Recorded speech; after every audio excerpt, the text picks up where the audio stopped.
सतगुरु रूपी प्यारे सत्संगत जी, प्यार और सत्कार से कहना धन निरंकार जी। सत्संगत जी, सतगुरु निरंकार दातार निरंकारी राजपिता जी, आप सत्संगत माँ का आशीर्वाद लेते हुए शुक्राना करते हुए दासी सतगुरु बाबा हरदेव सिंह जी महाराज के विचार रखने जा रही है। ये विचार सतगुरु बाबा जी ने 5 अक्टूबर 2010 को कल्याण यात्रा के पहले पड़ाव खन्ना पंजाब में किए थे और विशाल मानव परिवार को संबोधित करते हुए सतगुरु बाबा हरदेव सिंह जी महाराज ने समझाया, युगों युगों से महापुरुषों के वचन इंसानों के उद्धार के लिए ही रहे हैं। सतयुग, द्वापर, त्रेता, कलयुग आदि में हुए संतों की वाणी सारे ही इंसानों के उद्धार के लिए थी, किसी और योनि के लिए नहीं। गीता, कुरान, अंजिल आदि सब इंसानों को ही संबोधित है। इंसानों को ही उनसे लाभ उठाना चाहिए। महापुरुषों के वचनों के रूप में इतना बड़ा खजाना इंसान को मिला, लेकिन उसको इंसान अपने पैरों तले रौंद कर चलता चला जा रहा है। इसे इंसान की नादानी नहीं तो और क्या कहें कि मार्ग मोती बिखरे अंधा निकस्यो जाए, कि मार्ग में रास्ते में मोती बिखरे हों और इंसान उन्हें रोड़ों की तरह पैरों के नीचे रौंद कर आगे निकल जाए, तो वो फिर किस तरह माला माल हो सकता है, किस तरह वो धनवान हो सकता है। महापुरुष इंसानों को यही जागृति देते चले आ रहे हैं कि तुम्हें ऐसा उत्तम जन्म मालिक ने बख्शा है। अवर जोन तेरी पनिहारी, इस धरती में है तेरी सिकदारी, कि ऐसी श्रेष्ठ योनि तुझे बख्शी है मालिक ने, जो कि दुर्लभ है। जैसे तेरे भाव हैं, व्यवहार हैं, वो सब यही प्रमाणित करती हैं कि जरा भी कदर हम इस मानुष जन्म की नहीं कर रहे हैं, जो जन्म इतना उत्तम माना गया है। बड़े भाग मानुष तन पावा, और मानुष जन्म दुर्लभ है, होत न बारंबार। मानव जन्म दुर्लभ है, लेकिन इंसान खुद ही अपनी कोड़ी कीमत डाल रहा है, कोई दूसरा नहीं। इसलिए महापुरुष इंसान के सामने शीशा रख रहे हैं, इंसान को समझा रहे हैं कि इंसान तू कहाँ खड़ा है। तू सोचता है कि इतनी तरक्कियां कर ली हैं तो तेरे बराबर कोई और नहीं है, लेकिन ये दुनियावी तरक्कियां काफ़ी नहीं है यह प्रमाणित करने के लिए कि तूने इस जीवन का मूल्य डाला है। वो और पहलू है जिनके कारण इंसान के जीवन का मूल्य पड़ता है। यह हर इंसान ने ही सोचना है, विचारना है कि उसने अपने आप को कहाँ खड़ा करना है। जो महापुरुषों की मत को, उनके आदेशों निर्देशों को अपना लेते हैं, फिर उनकी सोच, उनकी भावनाओं का रूपांतरण हो जाता है, वो फिर अपनी कीमत बढ़ा लेते हैं। वो सही मायनों में संसार में जीवन जीने का सलीका सीख लेते हैं, ऐसी विधि सीख लेते हैं जिसको कहा जा सकता है कि वाकई ही यह जीवन जिया जा रहा है। जीवन कौन सा कहलाता है? ऐसी विधि महापुरुषों, संतों, भक्तों का संग करके उनकी मत को अपना कर ही समझी जा सकती है। सतगुरु समझाते हैं, गुरु पीर पैगंबरों ने तो हमेशा प्यार का पाठ पढ़ाया है।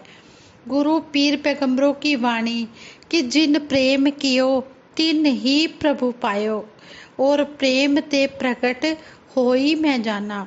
श्री रामचरित मानस पढ़ेंगे तो उसमें भी यही प्रेम की बात मिलेगी।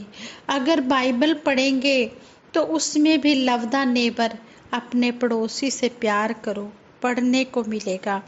पड़ोसी एक तो वे हैं जिनका मकान तुम्हारे मकान के साथ है, लेकिन अगर ईंट गारे सीमेंट से बने मकान को भूल भी जाएं तो संसार में जहां हम चलते फिरते हैं, जो आता जाता है हमारे साथ, तो वो हमारा नेबर ही हो जाता है, वो हमारा पड़ोसी ही हो जाता है, क्योंकि हम उसके बिल्कुल साथ खड़े हैं।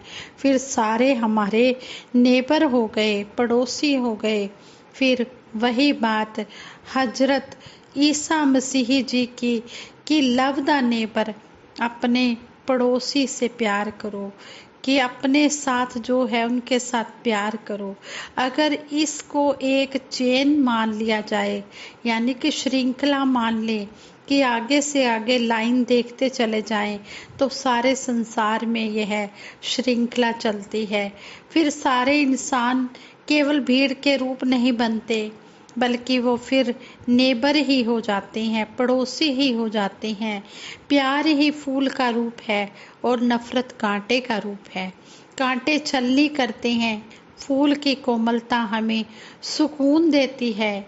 साथ संगत, ये दोनों ही पहलू हैं जो संसार में सवेरे और अंधेरे के रूप में, नेकी और बदी के रूप में, प्यार और नफरत के रूप में, नम्रता और अभिमान के रूप में, विशालता और संकीर्णता के रूप में चलते आ रहे हैं। ये दोनों ही पहलू हैं। हर इंसान ने सोचना है कि उसने क्या चुनना है। आज यही अरदास प्रार्थना की जा रही है कि दातार ऐसी कृपा करे कि हर मानव को ऐसी सुमति बख्शे ताकि सारे ही इंसान इस बात को अच्छी तरह से समझ सकें और इसे अपना लें। इसको अपनाकर फिर इस जीवन की यात्रा को तय करेंगे तो फिर धर्म को भी मजबूती मिलेगी, क्योंकि प्यार व इंसानियत के ऊपर आधारित है धर्म। अगर प्यार जिंदा रहता है, मानवता जिंदा रहती है, तो धर्म जिंदा रहता है।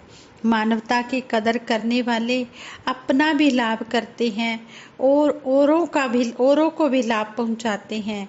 महापुरुषों के कहे अनुसार चलने वाले सही मायनों में उनके पैरोकार बन जाते हैं।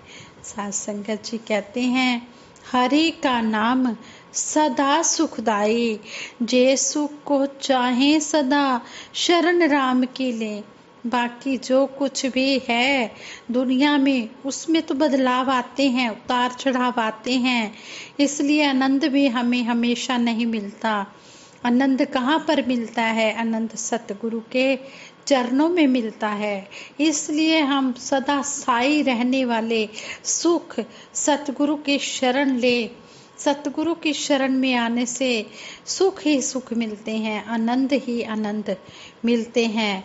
हरि को नाम सदा सुखदाई, यह हरि है, निराकार है। इसके साथ नाता जोड़ेंगे, इसको हृदय में अपनाएंगे तो हमेशा ही यह जीवन आनंदमय बना रहेगा। इस तरह सतगुरु सच्चे पातशाह हमें प्यार का पाठ पढ़ा रहे हैं, मिलवर्तन की भावना सिखा रहे हैं। सतगुरु माता सुदीक्षा जी महाराज भी यही समझा रहे हैं कि हमने मानवता के गुणों को जीवन में धारण करते चले जाना है और हमने इस जीवन का आनंद लेना है। ये सुख को चाहे सदा शरण राम की ले। अगर हम सदा आनंद लेना चाहते हैं, सुख लेना चाहते हैं, तो हम सतगुरु के चरणों से जुड़े रहें। सुख और कहीं नहीं मिलते, सुख मिलते हैं सतगुरु की शरण में। इसलिए सतगुरु हमें बार बार यही समझाते हैं कि हमने नित्य प्रति सत्संग करना है। सत्संग करने से हमारे मन पर दुनियावी विकारों की मैल नहीं चढ़ती है, दुनियावी काम हमारे ऊपर हावी नहीं होते हैं।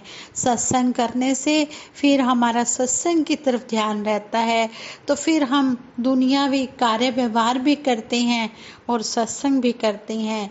हमें पता होता है कि जिस तरह तन को स्वच्छ करने के लिए नहाना जरूरी है, इसी तरह मन को स्वच्छ करने के लिए सत्संग भी जरूरी है। इसलिए हमने सत्संग को भी पूरी तरह से टाइम देना है, सत्संग में भी आना है।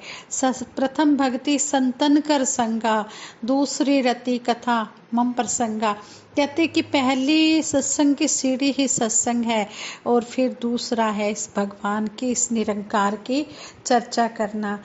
यहाँ पर सतगुरु बाबा हरदेव सिंह जी महाराज ने हमें समझा दिया है कि जिन प्रेम कियो तिन ही प्रभु पायो।